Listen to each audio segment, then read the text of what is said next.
Thanks for joining us tonight. I'm Sean Gables. And I'm Rick Folba. I'm glad you're with us. And for many of us, the CDC guidelines to cover our faces is an easy way to help stop the spread of the coronavirus.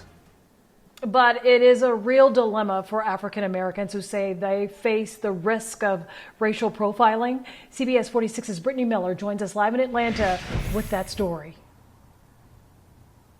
Let me tell you, this really comes down to two words: suspicious and threatening. That's how many black people believe others will see them if they simply do this and cover their faces.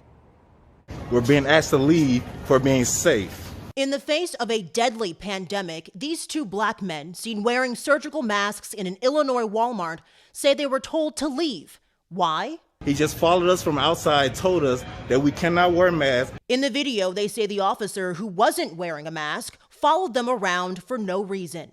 From what we saw, if they left based on him telling them to leave, that they had a mask because they had a mask on, yes, he is wrong. In fact, public safety expert Cedric Alexander says he was waiting for this to happen, when black and brown people would be racially profiled for simply following federal guidelines. I mean, we're already profiled. And if you start wearing masks, you start wearing bandanas, you may be giving suspicion that you're up to some type of criminal behavior. The question is, how do African Americans respond to this crisis, this healthcare crisis, and not be subject to increased racial profiling? Attorney Gerald Griggs says black people shouldn't wear homemade masks. And I think that you should write on the front of it that it's for medical reasons. Alexander says police need to be sensitive and aware.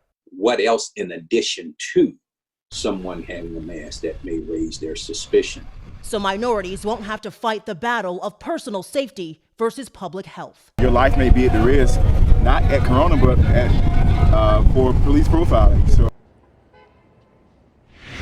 And Attorney Griggs tells me he's already getting phone calls from people who are afraid to wear these because there is an anti-mask statute in Georgia. So technically, wearing a mask is in fact against the law. I've reached out to the governor's office to see what they're going to do about this. Of course, I'll keep you updated. Live in Atlanta, Brittany Miller, CBS 46 News.